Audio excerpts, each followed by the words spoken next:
las 11:15 y las 12:55. ¿Ya? No es el bloque que habitualmente nosotros tenemos de clase. Esto está fijado por departamento, ¿ya? En este caso ciencias biológicas. Así que 11:15, 12:55 y el lugar no es esta misma sala, sino que es la sala 202 del edificio C5. Ya, esto ya se los había subido en el Blackboard, pero no está de más recordar la información.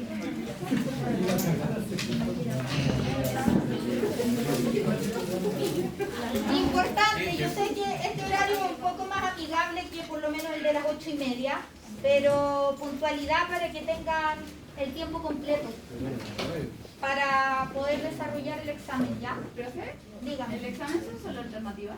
Alternativas por esta pregunta.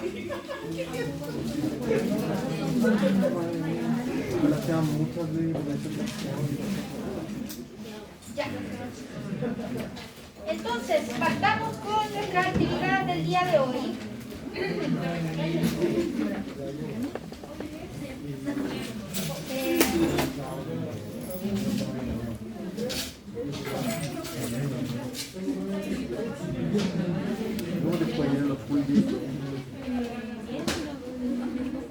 día de hoy entonces es nuestra última actividad previa al examen y algo importante es que hoy día recuerden que tienen la ayudantía, ¿ya?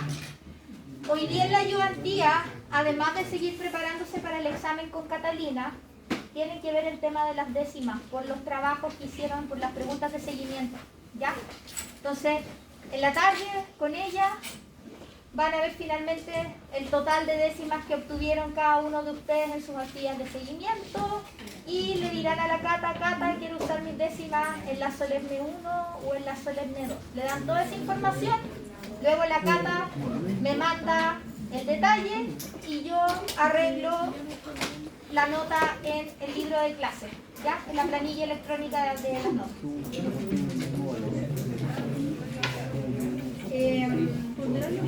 Lo otro importante es la encuesta de evaluación docente.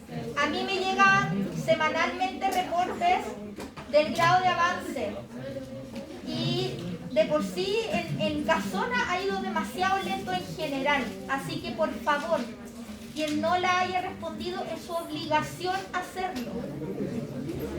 Es obligación hacerlo, porque de esto dependen todos los procesos de mejoramiento que se hagan a todo nivel, desde la asignatura, desde las actividades pedagógicas en general, desde las metodologías de evaluación que se utilicen, todo. Por lo tanto, su opinión es 100% vital y necesaria, así que por favor no les va a quitar 10 minutos. En vez de irse a fumar un pucho al patio, esos mismos minutitos en abrir el portal de la encuesta y responderla. No le va a quitar más tiempo que eso. La que respondimos antes.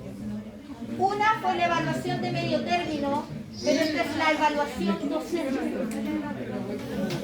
Ya, la evaluación docente es una evaluación que se hace todos los semestres, donde los alumnos y alumnas evalúan a sus profesores.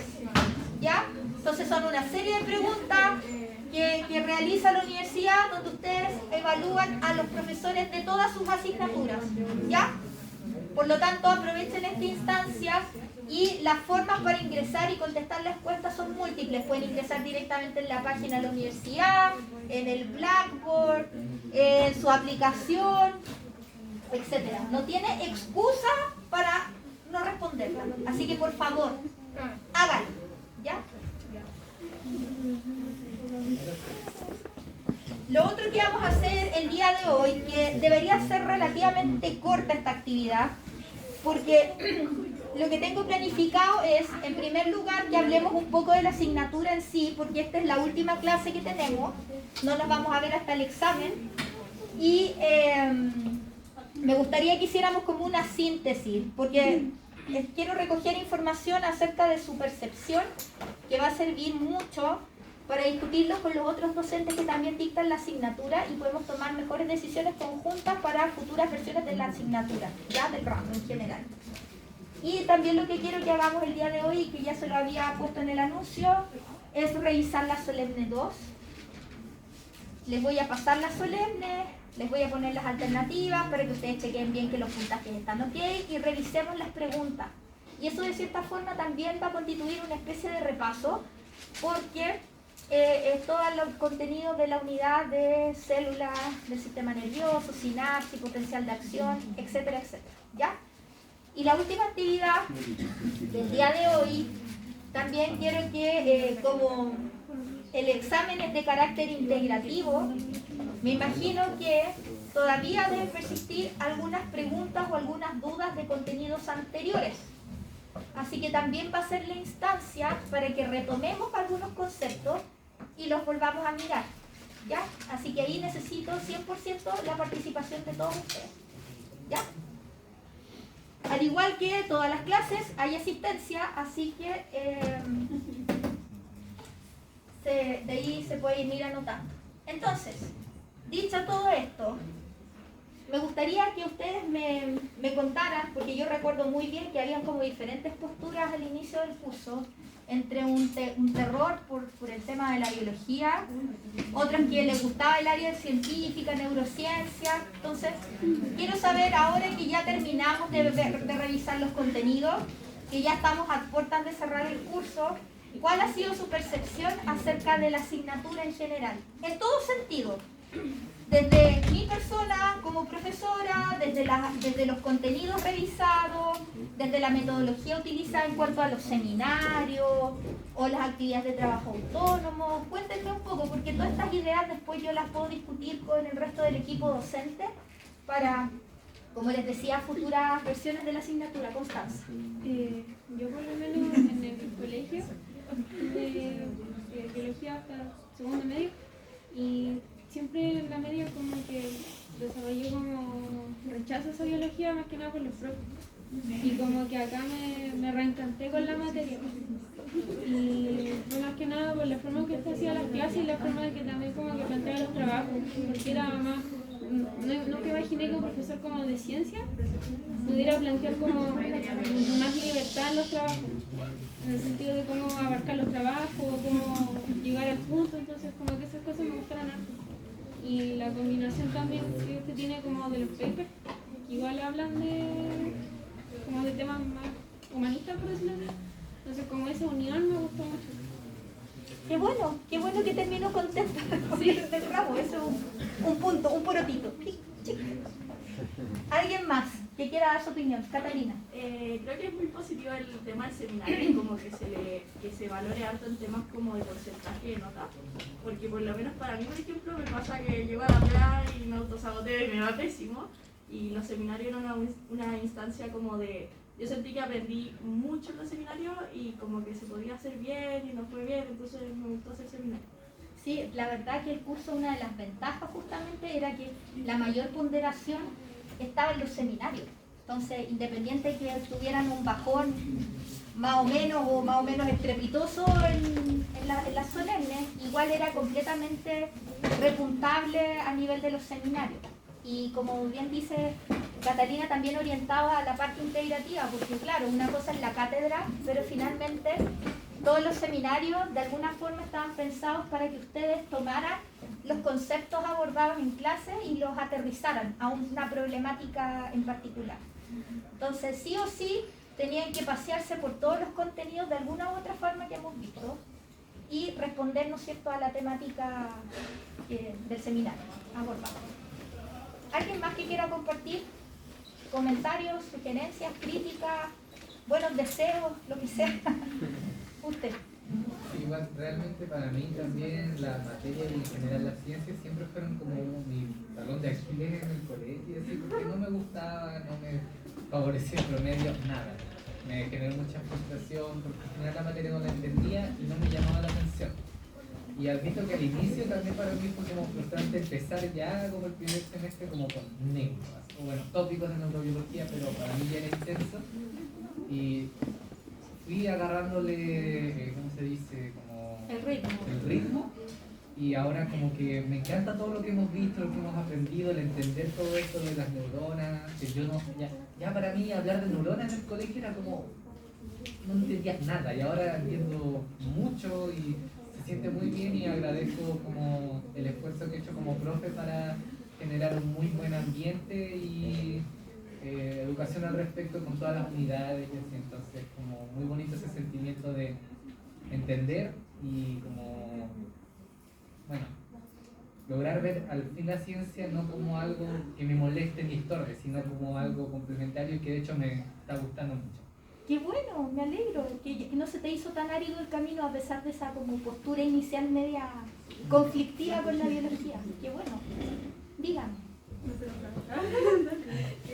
Catalina Núñez. Sí, Me hago la lesa que dije. Ya. es que a mí me gustó porque yo al principio tenía como miedo, porque era como el único ramo que era diferente al resto. Y con el último seminario como que me hizo darme cuenta de que no es tan difícil como el tema de biología, sino que es como no es como práctica, el entender conceptos, como que eso se me hizo mucho más fácil con este ramo, como que le perdí el miedo a la biología. Qué bueno, me alegro. Mi corazón se derrite de emoción. Mi corazón de piedra se derrite. Qué bueno, me alegro que haya servido para por lo menos algunos cambiar un poco la visión inicial. Adelante, de la biología. Y no sé si vuelven a enfrentarse a un curso parecido a este en el resto de su carrera, por lo menos si siguen en esta universidad. Pero sí, si en algún minuto les gusta el área clínica o quisieran dedicarse a la neurociencia, es un camino súper entretenido desde el punto de vista de la psicología. Y que de hecho ahora es como el boom de la parte como de psicólogos neurocognitivos o dedicados al área de investigación en neurociencia. Porque ahora tenemos tantas herramientas para estudiar nuestro cerebro que podemos hacer lo que se nos ocurra, literalmente como para entender enfermedades, para entender procesos, cómo funciona la mente en ciertas patologías. Entonces es un campo súper entretenido, o sea, yo lo encuentro súper entretenido. Pero eso es una cosa totalmente sesgada a mi opinión, porque sería de una científica. Pero bueno, ¿alguien más que quiera compartir algo?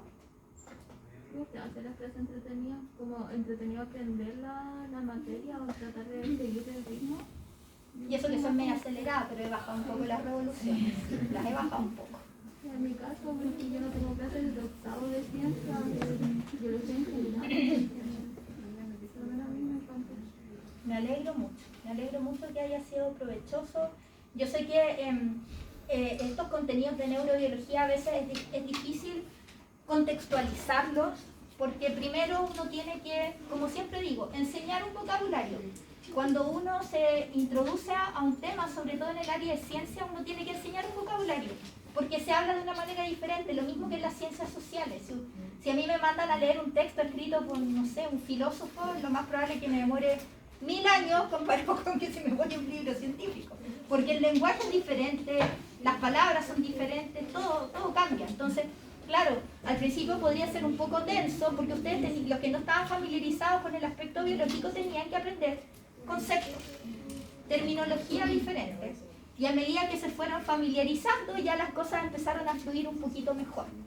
¿Ya? Pero obviamente tuvimos que pasar por etapas un poco más densas, pero siempre tratando de llevarlos de que el aprender eso que aparentemente era más denso, era absolutamente necesario para entender todo lo que venía después.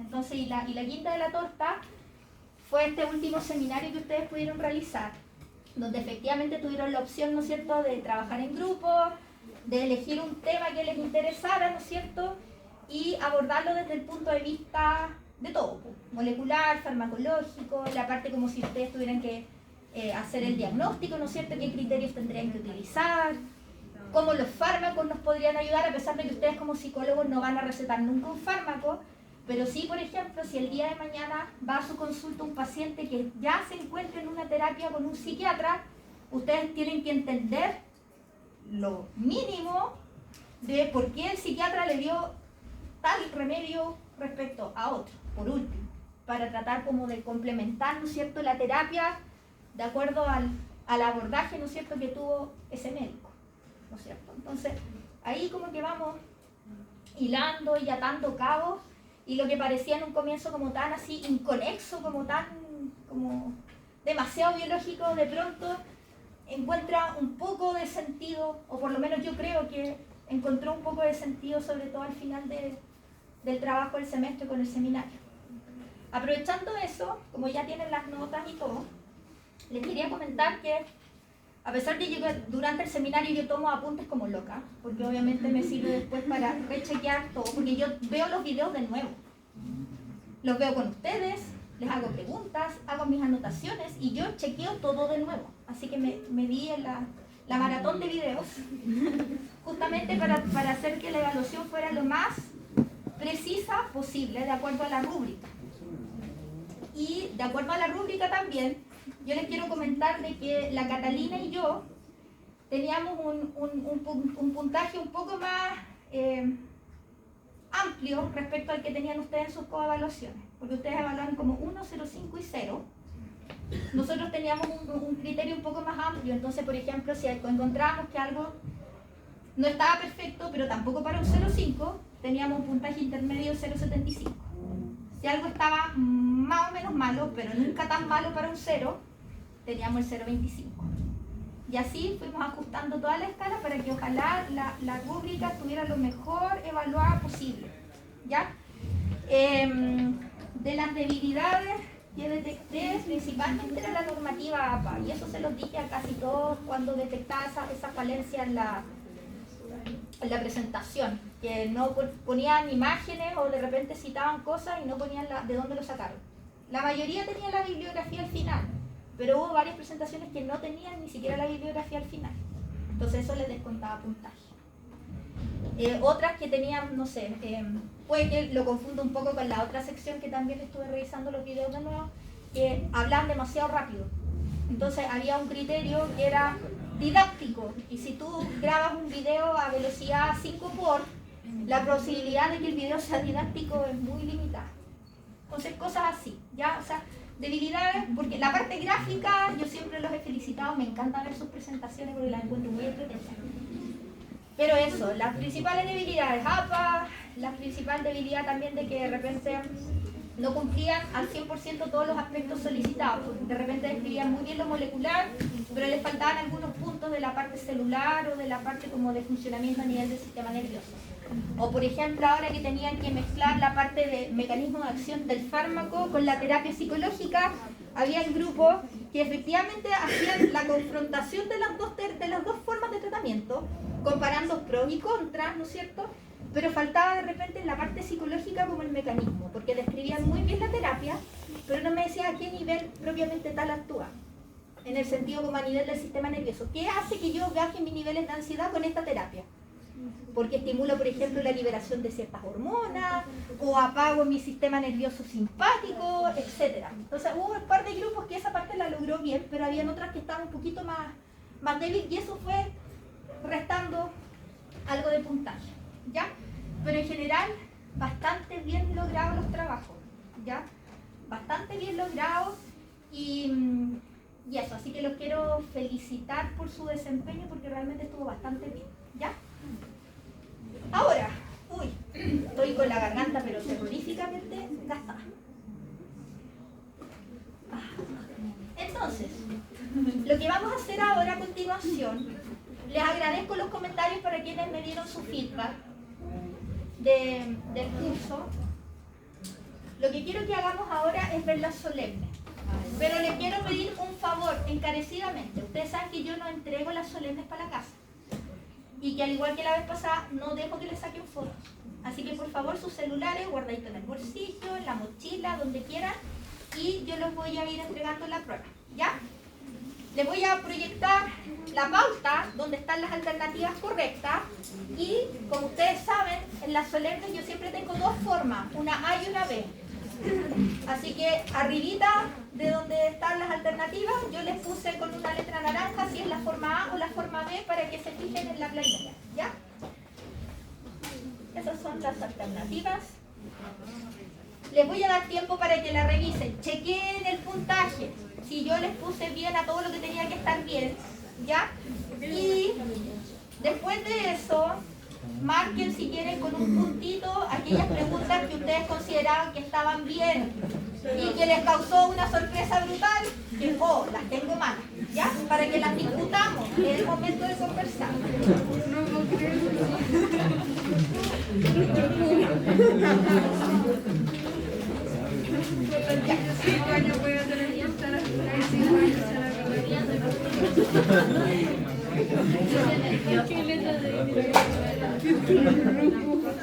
Paula Capo.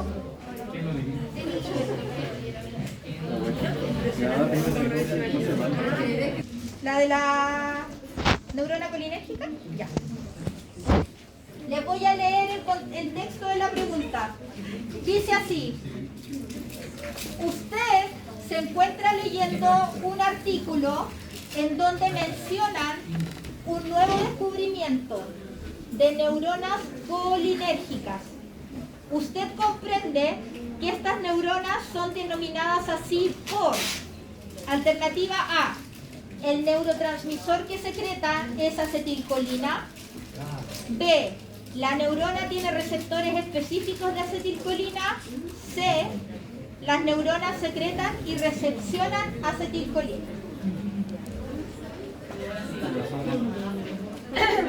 En este caso, para la respuesta 31, la alternativa era la A.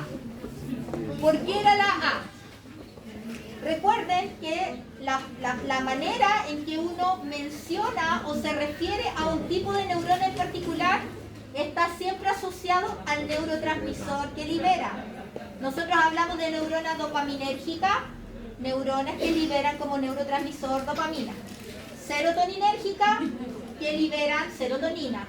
En este caso, colinérgica, que liberan acetilcolina. ¿Ya? O sea, lo único que había que saber era, claro, que en este caso se asocia al tipo de neurotransmisor que libera. No tiene nada que ver ni con los receptores, ni tampoco la C, que mezclaba en realidad un poco la A y la B. ¿Ya?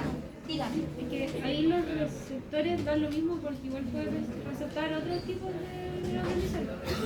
Es que los receptores están en la neurona que recibe el estímulo de la colinérgica, pero que no necesariamente puede ser otra neurona colinérgica. Entonces el receptor está ahí porque, claro, es el lugar donde va a ejercer la acción la acetilcolina, pero no necesariamente tiene que estar relacionada a que libere también el mismo neurotransmisor. Entonces, la denominación del tipo de neurona siempre se va a asociar al neurotransmisor que libera. Entonces, manténgalo en la cabeza. Dopaminérgica, dopamina. Serotoninérgica, serotonina. GABAérgica, GABA, etc. ¿Ya? La otra pregunta que tú tenías. La 38. Pregunta 38 de la forma A. Les digo al tiro qué dice. Ya. La pregunta 38 dice: en un laboratorio se ha investigado el efecto del consumo crónico de una sustancia opioide. Espérenme, un cachito.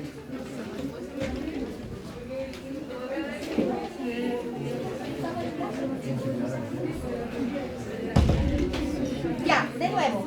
En un laboratorio se ha investigado el efecto del consumo crónico. Vayan marcando: consumo crónico de una sustancia opioide en un grupo experimental con ratas. ¿Cuál de los siguientes efectos son esperables de observar en las ratas del grupo experimental una vez que se inyecta la sustancia? En este caso, el opioide, que están estudiando. Entonces, la letra A dice: las ratas del grupo experimental dejan de responder a un estímulo apetitivo. Las ratas del grupo experimental dejan de responder a un estímulo aversivo. Y la C, las ratas del grupo experimental dejan de responder a estímulos apetitivos y aversivos. Entonces, para esta pregunta, la alternativa correcta era la letra B. Entonces, ¿cuáles son como los tips que hay que tener para responder este tipo de preguntas? Yo siempre digo, subrayen todo. A ver, este grupito, igual que el colegio, ya, fíjense.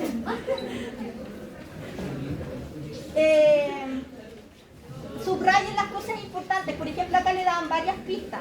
Primero, obviamente, determinar cuál era el tipo de sustancia que estaban usando en el experimento. Pero una cosa súper importante es que les decían consumo crónico. Porque recuerden que cuando hay consumo de drogas, hay efectos que uno puede ver de manera aguda por el consumo esporádico o del minuto. Pero otra cosa es el efecto que uno ve cuando uno siempre está consumiendo. Recuerden que estas drogas, claro, en un principio te activan el circuito de recompensa, ¿no es cierto? Que te libera la dopamina, estás eufórico, feliz, on fire, etc. Pero después la mayoría viene un hoyo, baja, decae. Entonces por eso después necesitas más droga y más droga para tratar de llegar a este nivel, ¿no es cierto? Que te ocasionaba el consumo en un comienzo. Entonces, el tema ahí es el consumo crónico. Esa es la pista importante. Entonces, en la letra B, porque claro, si yo estaba primero sometido a un estímulo que era desagradable, en un comienzo, claro, yo lo voy a tratar de evitar, pero cuando la droga ya se consume de manera persistente, después generalmente se generan, sobre todo en los opioides, de repente cuadros como más de tipo depresivo, como que ya el estímulo, o sea, lo que me debería causar dolor, porque por eso estoy usando opioides, en vez de evitarlo, ya me va a dar lo mismo, evitarlo o no evitarlo, ya, porque es consumo crónico. Recuerden que algunas de las características, por ejemplo, la anedonia, es como la falta de placer, o estas conductas como medias depresivas, o totalmente opuestas a lo que es el efecto inicial que tiene la droga. Entonces recuerden que los opioides, uno de los usos, justamente puede estar, aparte de ser una droga, ¿no es cierto?, un abuso, también manejo del dolor. Entonces si yo estoy frente a un estímulo aversivo, lo que yo esperaría es que arranque la rata. Pero si yo le estoy administrando de manera crónica, no va a responder. Pero el apetitivo se refiere como... Apetitivo es un estímulo como que te gusta. Pero si un estímulo te gusta, va a depender también del tipo de droga. Puede ser de que a lo mejor algo que te ocasionaba placer, ahora ya no te ocasiona, y en ese caso el apetitivo podría ser la respuesta. Pero en este caso, en el opioide, sabiendo como el mecanismo de acción, lo que más se ajustaba era pensando a nivel de un estímulo aversivo. Entonces el estímulo apetitivo es como que a uno le gusta. Que uno podría gustarle. A eso se refería apetitivo. Ya, porque yo lo interpreté como de hambre o de comida, entonces por eso la marqué, porque pensé porque como dejan también de comer y todo eso. Claro, o sea, pensándolo desde el punto de vista, yo lo digo como que te gusta desde el punto de vista humano. Desde el punto de vista rata, ¿qué le gusta a la rata? Tomar, por ejemplo, agüita con azúcar, o tener el pellet cerquita, o ya. ¿Usted tenía una última pregunta también? La Para 40. seguir. Dígame. La 40. La última. Ya. La última pregunta que Constanza quiere discutir es la 40 de la forma A, y dice lo siguiente. Uno de los signos de la dependencia a las drogas es el craving, el cual se define como la necesidad incontrolable de volver a consumir la sustancia, que se presenta cuando el sujeto se encuentra en abstinencia. Usted se encuentra investigando una sustancia para disminuir el craving, o sea, esa necesidad de consumir la droga. ¿Qué acción farmacológica debería ejercer el compuesto en estudio para, como de cierta manera, inhibir la respuesta sobre el circuito de recompensa? ¿Qué es el craving? ¿No es cierto? ¿Qué hacen todas estas drogas? Activan el circuito de recompensa. ¿Para qué? Para sentirme feliz, eufórico, etc. Lleno de energía. Y muchas de estas drogas, no todas, pero algunas generan este efecto del craving, que es cuando uno está con abstinencia de la droga, no puede dejar de pensar. Quiero consumir, quiero consumir, quiero consumir. Esa idea en la cabeza completa todo el rato craving, ¿ya? Entonces lo que están diciendo acá es que quieren buscar un fármaco que me ayuda a combatir el craving. Entonces, si yo sé cómo funciona el circuito de recompensa, ¿cómo funciona el circuito de recompensa? ¿Cómo funciona? Es una pregunta abierta. ¿Cómo funciona el circuito de recompensa? ¿Cuál es el fin último de activar el circuito de recompensa en cuanto a neurotransmisores? La bomba de sodio potasio. Oh, me clavaste un puñal en el estómago. Diga. Exactamente. Recuerden que el circuito de recompensa, uno de los efectos es justamente aumentar los niveles del neurotransmisor dopamina. Acuérdense de las neuronas dopaminérgicas del área tegmental ventral que se proyectan a la cumbens y de la cumbens se van a la corteza y generan todas las respuestas que ya sabemos. Entonces, ¿qué características debería tener el fármaco para yo actuar disminuyendo el craving? Una, agonista GABAérgico, antagonista dopaminérgico o antagonista glutamatérgico. Profe, el glutamatérgico no podría ser porque a veces el glutamato está conectado con el GABA, ¿no? Y actúa como inhibitorio y excitatorio al mismo tiempo. O sea, el glutamato es un Sí, neurotransmisor pero las excitatorio. neuronas glutamatérgicas están conectadas de repente con GABA y con... Es que lo que pasa es que hay esta comunicación cruzada, porque hay muchas zonas en el cerebro donde para regular las proyecciones o la liberación de glutamato reciben proyecciones GABAérgicas.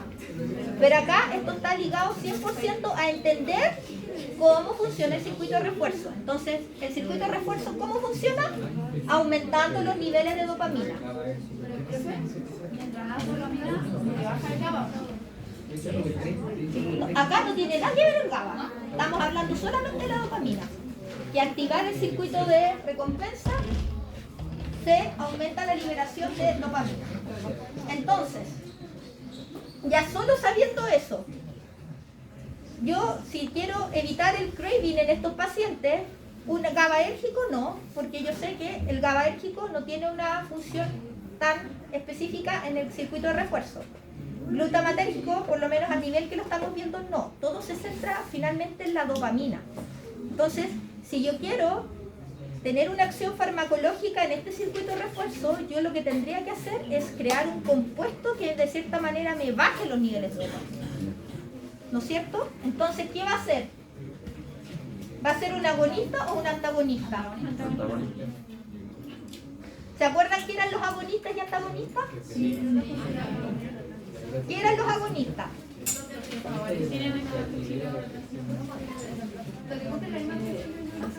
Claro, que de cierta manera favorecían como la vía asociada a como si fuera la misma acción de un neurotransmisor. Y el antagonista podría ser bloqueando desde la síntesis del neurotransmisor hasta la recaptación, metabolización o simplemente la acción a nivel de la neurona postsináptica. Entonces, por eso la respuesta aquí era antagonista dopaminérgico. Yo lo había pensado como el GABA es inhibitorio. Entonces, si es agonista y para una...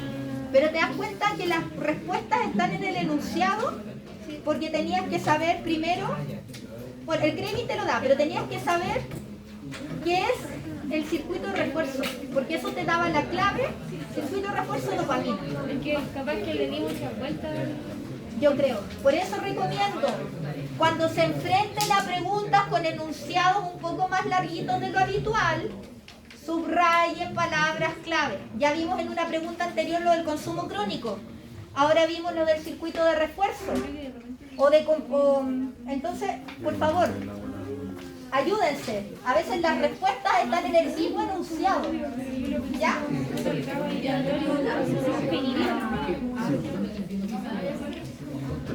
Más preguntas por acá. Como que el training es una buena. Déjenme tomar líquido. Y por eso estaba haciendo la mano. Ya, vamos por parte. A ver, acá tenían una pregunta. Sí, ¿usted?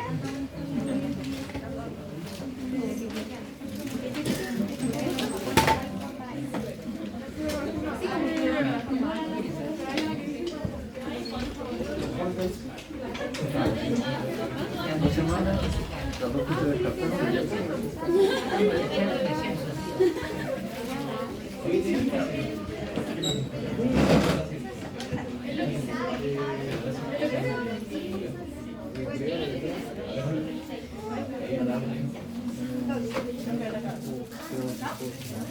No, pueden ir a su centro, pero yo les dije, por favor, la guardadito, revisen su puntaje, chequen que preguntamos, y si tienen preguntas para que se estamos en el proceso de... Ya, ¿cuál es el enunciado de su pregunta?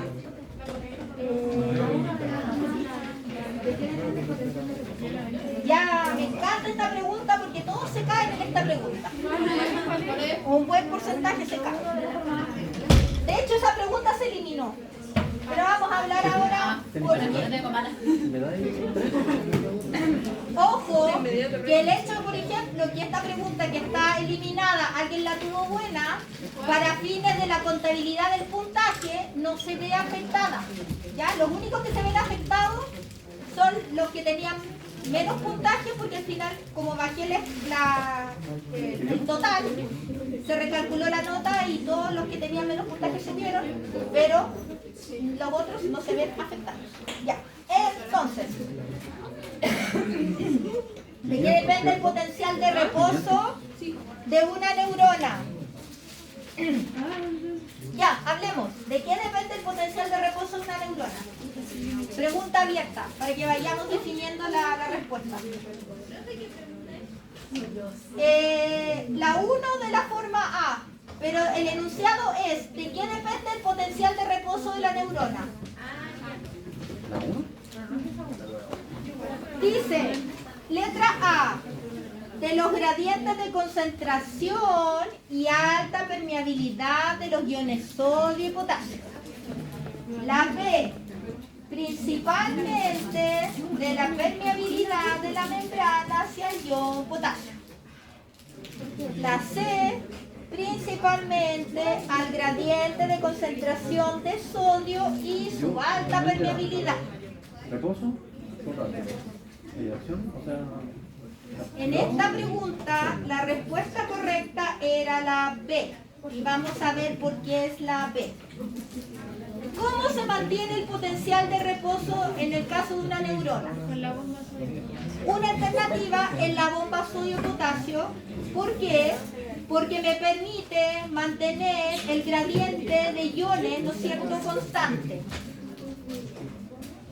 Lo otro que me permite tener un potencial de reposo y en lo que participan en su mantención tiene que ver canales de sodio y canales de potasio. Pero ¿qué pasa con el sodio? La membrana no es tan permeable al sodio. De hecho, es mucho más permeable al potasio que al sodio. Y acuérdense que ahí están los canales de fuga de potasio, que siempre están abiertos. Entonces, la primera alternativa de los gradientes de concentración ya podría haber sido parcialmente correcta, pero me están diciendo de la alta permeabilidad de sodio y potasio, y eso es falso. Porque la membrana no es altamente permeable al sodio, pero sí es más permeable al potasio. Y la C dice principalmente al gradiente de concentración de sodio y su alta permeabilidad. Falso.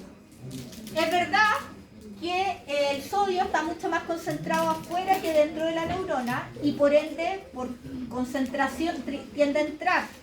Pero nuevamente, la membrana no es altamente permeable al sodio. No es altamente permeable. Hay canales, sí, pero no es lo mismo que sucede con el potasio. Recuerden que el potencial de membrana de la neurona es menos 70 milivolts. Y cuando empezamos a discutir qué significaban esos menos 70 milivolts, yo les decía de que es un potencial cuyo valor está muy cercano al del potencial de equilibrio del potasio. El del potasio es menos 90, el potencial de membrana de una neurona es menos 70, y eso está dado principalmente a que se encuentran más abiertos los canales de potasio. No es menos 90 porque también hay de sodio, pero la contribución mayor en este caso, de acuerdo a la pregunta, sería el potasio. Ya, otra pregunta. 9. ¿De cuál forma? Ah, esta me gusta también. Hartos se cayeron también en esta, y eso que lo repetimos varias veces. Ya. En un laboratorio, usted tiene dos neuronas en cultivo.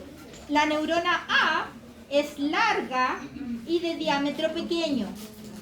La neurona B es más corta y de mayor diámetro.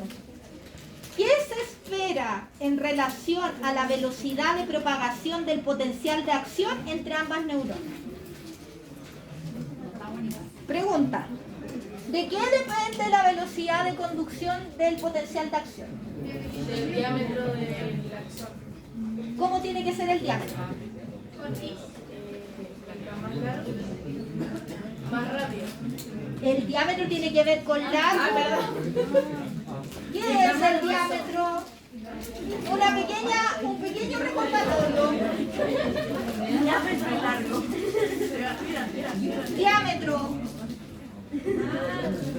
Bueno, por algo son bonitos. Diámetro.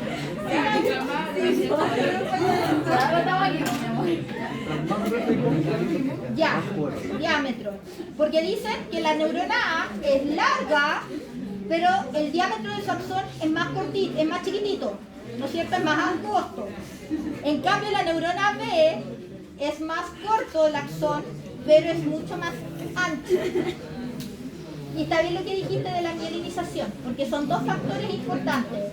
La mielina y el diámetro del axón, que mientras mayor sea el diámetro, más rápido se conduce el impulso. Entonces, Déjeme anotar eso. ya, eso lo vimos en clase. Ya. Entonces, de acuerdo a eso, la respuesta correcta sería: la neurona A propagará más lento su potencial de acción. ¿Por qué? Porque respecto a la B es más largo su axón, pero el diámetro es chiquitito. En cambio, la B tiene el axón corto, pero el diámetro es más grande. Mientras más diámetro, más rápido. Mientras mayor sea el diámetro, mayor es la velocidad de conducción. Porque después la B dice: la neurona B propagará más lento su potencial de acción. Y eso es requete contra falso. Y la velocidad dependerá del input. Input se refiere a la señal recibida de cada neurona también. Ultra mega más. ¿Se entiende por qué?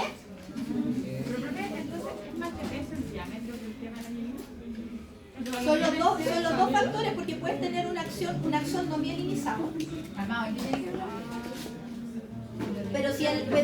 Porque claro, o sea, no todos los axones son mielinizados.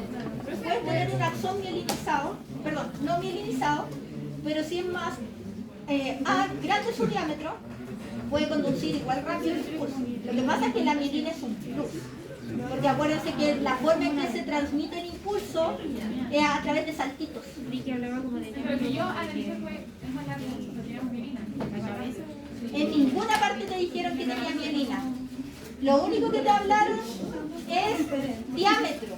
Porque si no hubiesen dicho axón mielinizado, axón no mielinizado, uno no puede suponer que te están hablando de un axón con mielina. Y si así fuera, con mielina, igual tienes el diámetro. Más largo, más corto. Pero acá,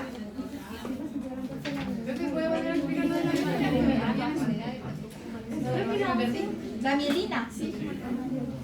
La presencia de mielina favorece una mayor velocidad de propagación del impulso o del potencial de acción. ¿Por qué? Porque se propaga de manera saltatoria. No es continua, como en los axones no mielinizados, es saltatoria. Porque están estas estructuras intermedias que son como los baches entre la vaina de mielina, que son los nodos de Rambier. ¿Ya? Otra pregunta. Usted. ¿El qué? Conexones. ¿Qué son los conexones? No sabemos. ¿Qué son los conexones? Están en la sinapsis eléctrica. Son los que, como los canalcitos que permiten el paso de la sustancia. Así es. Vamos a ponerlo en un dibujito. ¿Cuál era la pregunta de los conexones? Recuerden que en la sinapsis eléctrica vimos, ¿no es cierto?, que tenemos una célula. La sinapsis eléctrica es una de las cosas, ¿no es cierto?, que puede verse en el sistema nervioso, pero también en otros tipos celulares, ¿ya? ¿Y qué pasa? Tenemos dos acá, neuronas, y los conexones son estructuras proteicas que están formados por una proteína que se llama conexina. ¿Y qué forman? Forman como unos hemicanales en la membrana. Y estos están tan próximos entre sí que generan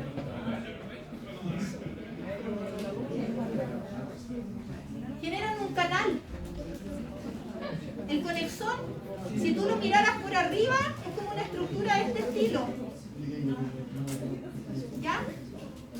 Y como están tan próximas, dos neuronas entre sí, estos conexones quedan súper cerquitas y forman literalmente un poro que permite el paso de sustancias, tanto en una dirección como en la otra. Por eso la sinapsis eléctrica es uni y bidireccional. Y permite el paso tanto de iones como también el flujo de otras sustancias que pueden ser incluso nutrientes. Bidireccional. Uni y bi, la eléctrica. Preguntas. ¿Cuál forma? ¿Qué pregunta? 21. Ya, dice. Un neurofisiólogo busca medir cambios en los potenciales locales en los cultivos de neuronas. Para realizar las mediciones utiliza microelectrodos y diferentes agonistas de neurotransmisores. Uno de los agonistas utilizados favorece la apertura de canales de cloruro dependientes de voltaje en la neurona posináptica. ¿Qué tipo de respuesta debería observarse a nivel de la membrana plasmática de la neurona posináptica? Ya, palabras claves. Agonista de neurotransmisor. Apertura de canales de cloruro dependientes de voltaje. ¿Dónde? En la neurona postsináptica. Entonces, ¿dónde tengo que visualizar el efecto? En la neurona postsináptica. ¿Y cuáles son las alternativas? Dice, la despolarización de la membrana postsináptica, un potencial postsináptico inhibitorio, el potencial de la membrana se hará más positivo. Vamos de nuevo a la pizarra.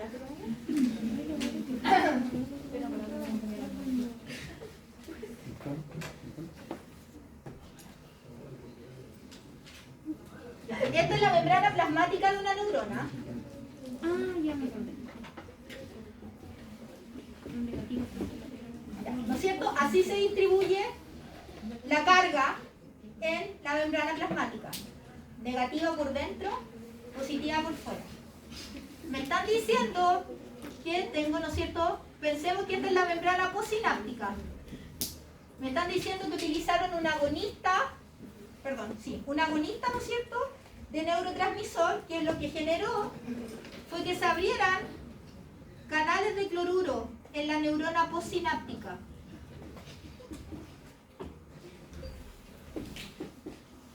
Y les ponen la pista más encima. Le ponen cloruro y le ponen Cl-. Si está entrando Cl-, ¿qué quiere decir? Que están entrando cargas positivas o negativas. Entonces, si yo estoy ingresando más cargas negativas dentro de la célula, ¿qué está pasando con el potencial de la membrana? Se está poniendo más negativo porque yo estoy ingresando cargas negativas. Entonces este que estaba negativo así, ahora cada vez está más negativo. ¿Y qué significa que el potencial de membrana se vuelva más negativo? Voy a favorecer que la neurona tenga una respuesta excitatoria o inhibitoria. Inhibitoria. ¿Ves? Por lo tanto, la respuesta correcta era 21. El potencial postsináptico es inhibitorio. Nuevamente, la pista estaba en la misma pregunta. Lo que pasa es que tienen que tener, claro, muchos conceptos. Primero, el tema de la diferencia de cargas en la membrana. Y distinguir que estaba como pista, cloruro, menos. O sea, estoy ingresando cargas negativas. O sea, cero posibilidad de que se me transforme en un potencial positivo. Cero posibilidad. Y la otra, la despolarización, menos, porque acuérdense que despolarización significa entrada de cargas positivas, pues yo estoy entrando cargas negativas.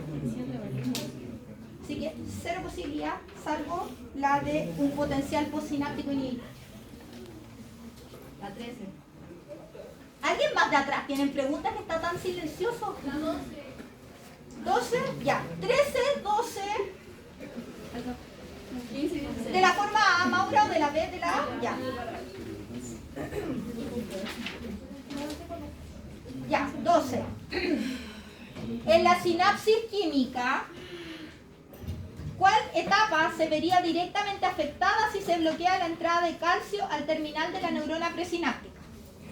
Ya, recordemos que una de las características de la sinapsis química es que es una sinapsis dependiente de calcio. ¿Por qué? Porque llega el potencial de acción, ¿no es cierto?, hacia el botón sináptico y genera la apertura de los canales de calcio dependientes de voltaje. Y el calcio empieza a ingresar, y eso permite finalmente que la vesícula con el neurotransmisor se fusione en la membrana y el neurotransmisor se libere. Entonces es como toda una seguidilla de eventos. Entonces, ¿qué dice acá? ¿Qué etapa se vería afectada si yo bloqueo esos canales de calcio? Se va a bloquear la liberación de los neurotransmisores, la transmisión del impulso nervioso o el transporte de vesículas. El transporte de vesícula es demasiado amplio, porque transporte de vesícula puede ser a nivel axonal, pero a nivel del terminal del botón no es un transporte propiamente tal, porque transporte significa como movilizar, por decirlo como en una carretera, algo. Y lo que sucede en el caso del botón sináptico, a pesar de que están como ancladas a ciertas estructuras del citoesqueleto, es que es como que estuvieran las manzanas en un arbolito, llega el calcio, ¡pum!, se libera. Pero no es transporte propiamente tal. Transporte, por ejemplo, si yo tengo un axón, ¿no es cierto?, con los microtúbulos y quiero transportar neurotransmisores peptídicos que se sintetizaron en el soma hacia el botón sináptico. Y eso lo hago en vesículas. Eso es transporte de vesícula. Transmisión del impulso nervioso. No, porque el impulso nervioso llega hasta el botón, ¿no es cierto?, se depolariza, se abren los canales, pero después la respuesta que va a pasar en la neurona postsináptica depende de muchas cosas, porque nosotros nos estamos refiriendo al efecto de una sinapsis, pero recuerden que las neuronas están expuestas a múltiples sinapsis, inhibitorias, excitatorias, etc., y que la sumación de todas ellas, como el producto neto, va a dar cuenta si efectivamente se puede generar un nuevo potencial de acción en esa neurona. ¿Ya? Entonces, no es tampoco la transmisión del impulso nervioso. Es la liberación de neurotransmisores. Por lo que yo te decía, tienes el calcio. Y el calcio, ¿no es cierto?, determina que estas vesículas que están ancladas en el citoesqueleto literalmente como que se liberen. Y más otras proteínas que mencionamos en la clase que ayudaban a que se fusionen las vesículas y todo eso, finalmente permita que se libere el neurotransmisor. Y todo eso es gracias al calcio. ¿Se entendió? ¿Sí? ¿Sí? Ya, la 13. Frente a la unión de un neurotransmisor, ¿qué tipo de receptor genera respuestas sinápticas rápidas, excitatorias o inhibitorias en la neurona postsináptica? ¿Un receptor metabotrópico, un canal dependiente de voltaje o un receptor ionotrópico?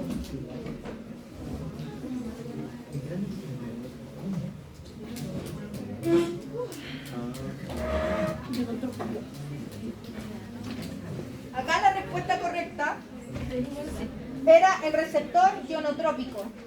¿Por qué? Porque recuerden que cuando se libera un neurotransmisor y se une en la neurona postsináptica a un receptor ionotrópico, ese receptor también es un canal. Entonces se une el neurotransmisor y automáticamente el canal se abre y deja pasar iones. Por lo tanto, la respuesta que se genera en esa neurona es mucho más rápida que si ese mismo neurotransmisor se uniera a un metabotrópico.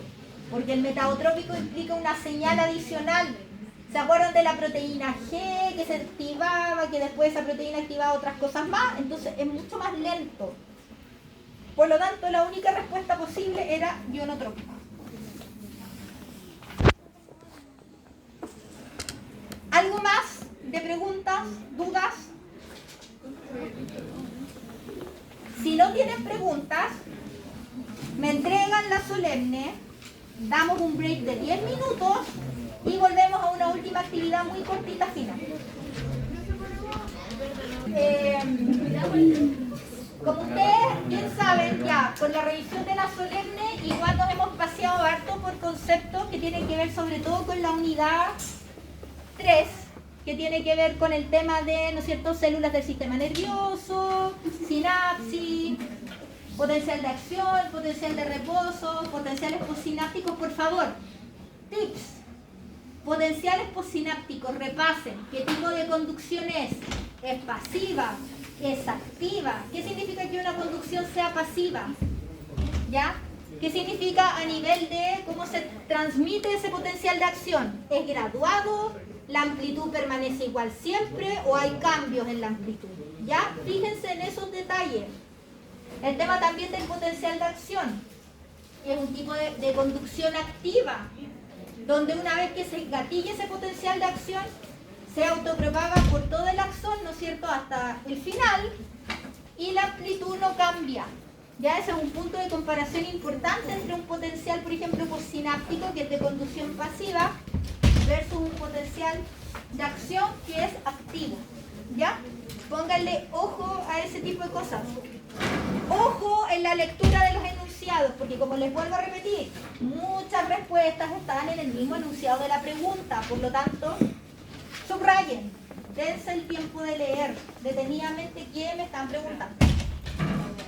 Ahora, ya que en general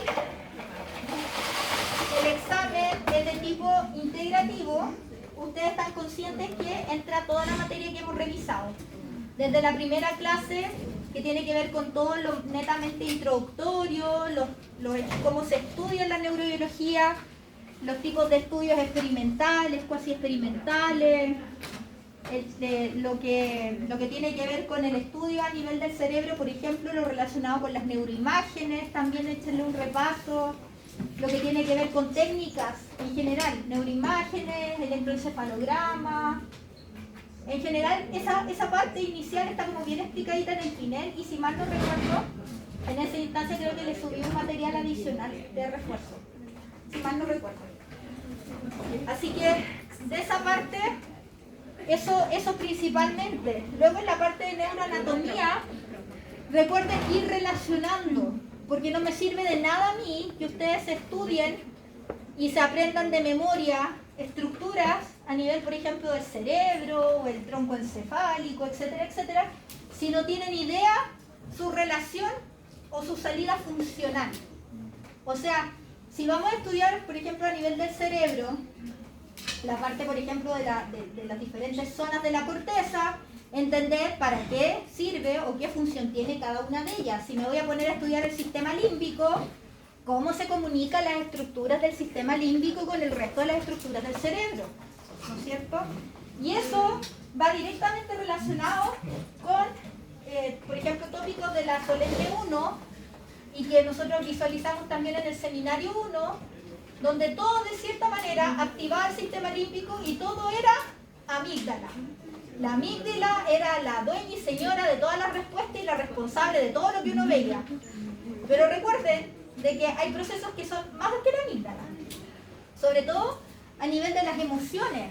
Acuérdense que la emoción tiene un primer componente que es rápido, pero también hay un componente y ese componente rápido es inconsciente, pero también tiene un componente que es lento, que implica un razonamiento, que implica otro tipo de estructuras a nivel de la corteza, ¿no es cierto?, donde tengo que procesar esa emoción, y a veces eso se llama como el sentimiento, o sea, cuando realmente yo siento. Entonces, hagan esa visualización. Lo otro que quiero que le pongan énfasis: nuestro sistema nervioso se entera de todo lo que ocurre a nuestro alrededor, adelante, gracias a que recibe estímulos. No me sirve de nada entender cómo funciona el cerebro si no entiendo cómo llegan los estímulos que gatillan una respuesta en particular. Por ejemplo, en el seminario 1, ¿qué pasaba? Que muchos me hablaban de la respuesta del miedo, del estrés, de no sé qué, y el estímulo. ¿Dónde está el estímulo? Porque de alguna parte entra. ¿Ya? Las cosas a nivel del cerebro y las respuestas no son automáticas, son siempre respuesta a un estímulo que puede ser interno, pero un estímulo que también puede ser externo de nuestro medio ambiente. Y ahí, ¿quién es el responsable de llevar esa información a nuestro cerebro? Los sentidos. Los sentidos. Acuérdense que había una pregunta en la solemne donde me hablaban del tema de los reflejos y hablaban, por ejemplo, de la piel. No me acuerdo en este minuto bien la pregunta. Y muchos se cayeron ahí porque decían la piel, pero ¿qué tiene que ver la piel en esto? Mucho tiene que ver, po. La piel está llena de receptores que me permiten sentir, tocar cosas, sentir presión, dolor, etc. Entonces recuerden, una forma en que nuestro sistema nervioso se entera de lo que pasa alrededor es la información que llega a través de nuestros sentidos, la visión, el olfato, el gusto, el oído, etc. ¿Ya? Así que ojo con el tema de los sentidos. Porque así como se manda la información a nuestro sistema nervioso central, ¿no es cierto?, a través de vías sensitivas, nosotros vamos a obtener una respuesta que se puede ver reflejada, por ejemplo, en la secreción de una hormona, en la liberación de un neurotransmisor, en el movimiento de un brazo, el caminar, etc. Y otros procesos más complejos, una emoción, un pensamiento X, una actitud X, etc. ¿Ya? Entonces, ármense ese proceso completo, global, de cómo entra la información y cómo sale. Y de acuerdo a eso también repasen lo de los reflejos. Repasen la parte bien de los reflejos, de las conductas reflejas. ¿Ya? ¿Qué caracterizaba un reflejo, por ejemplo? Si ustedes lo tuviéramos que ver ahora. ¿Qué es un reflejo? ¿O qué características tiene un reflejo? Una respuesta reflejada.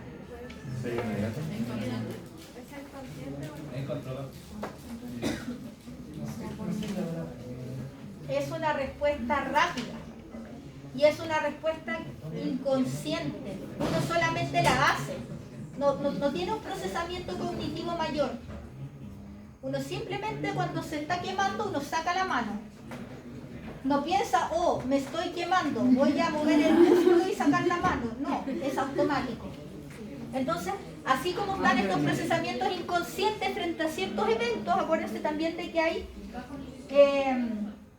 algunos, o sea, está la función del sistema nervioso autónomo que también es reflejo. O sea, por ejemplo, el aumento en la frecuencia cardíaca, uno no piensa que se le acelera el corazón, solamente se acelera o desacelera. O tú empiezas a sudar o empiezas a temblar. No piensas que vas a temblar o lo que sea, sino que ocurre. Eso también está dentro de la categoría de reflejo. Así que por favor, visualicen bien ese tema. Esos son como tips generales para que contextualicen un poco la parte inicial, sobre todo de neuroanatomía que vimos. Y obviamente hacer también la relación con la otra parte que vimos de la materia que tenía que ver con el sistema endocrino. ¿Ya?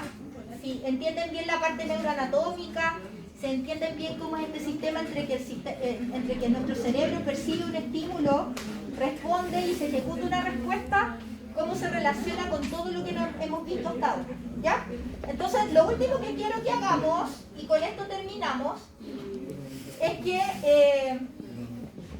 piensen en alguna pregunta, algún tópico que ustedes sientan desde todo el curso que les presenta algún tipo de dificultad.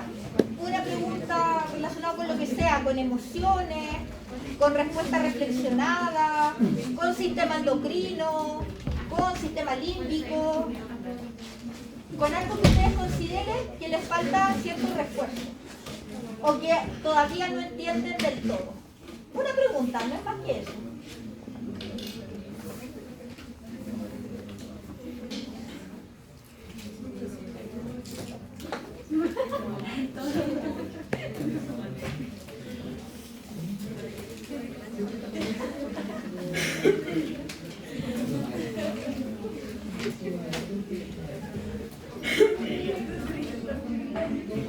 Eso es lo último. Piensen y me dicen. ¿Qué significa Preguntas. Por ahí atrás. ¿Todo claro? ¿Preguntas? Cuando repasen quizás ahí van a surgir un poco de preguntas, pero ahora, algo que se les venga a la mente. Algo que quieran reforzar.